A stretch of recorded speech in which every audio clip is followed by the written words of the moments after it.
آپ کہ سے ایک فرقہ بنیادی سوال یہ پوچھ رہا ہوں. مسلمان جاوید احمد غامدی صاحب کہتے ہیں کہ پہلا فرشتہ جو تھا وہ گھر میں وہی لے کر آیا. بقیہ علماء کہتے ہیں جی غار ہرا میں لے کر آیا. آپ مسلمانوں کا تو اس بات پر اتفاق نہیں ہے کہ پہلا فرشتہ آیا کدھر تھا, بتائیں. اس بات سے کیا فرق پڑتا ہے؟ میں کہتا ہوں کہ میں 40 کیا فرق پڑتا ہے؟ کہانی ہے. کہانی کیا کہانی ہے؟ آپ 40 سال کا ریکارڈ نکال کے لائیں. بیٹا باپ سے جھوٹ بولتا ہے کہ میں اویس کالج بھائی میں ریٹ مارنے, تو اس کے بعد جو جھوٹ ہوتا ہے وہ اسی طرح پکڑا جاتا ہے. مجھے یہ بتائیں کہ جس بندے کو آپ اللہ تعالیٰ کا نبی قرار دے رہے ہیں اس پر پہلی وحی کہاں اتری تھی؟ غار ہرا میں اتری تھی کہ گھر میں اتری؟ بتائیں کہاں اتری تھی؟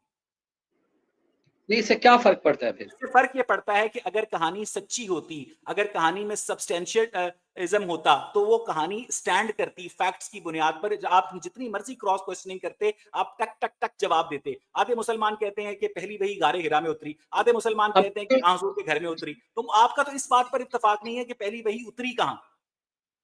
اس سوال کی اہمیت کیا بات ہے؟ میں نے ایم اے کیونکہ ایک جب منٹ آپ سن تو بولتے نہیں ہیں, سکتے. جب جھوٹ کے پاؤں نہیں ہوتے, آپ کو جھوٹ بول کے یاد نہیں رہتا کہ میں نے کس وقت کیا. سچ جو ہوتا ہے نا اس کو یاد نہیں رکھنا پڑتا, جھوٹ کو یاد رکھنا پڑتا ہے. اب آپ نے چونکہ جھوٹ بولا ہے اس لیے آپ کو خود اندازہ نہیں ہے کہ آپ کی اسلامک تاریخ کے اندر کیا کیا لکھا ہے. آدھے علماء کہتے ہیں کہ پہلی وحی غار ہرا میں اتری, آدھے علماء کہتے ہیں کہ پہلی وحی گھر میں اتری. آپ کا تو آپس میں اتفاق نہیں ہے. دیکھو دیکھو درندگی چہرے سے ٹپکتی ہے, نمبر 1 کا کبھی نہ ہے.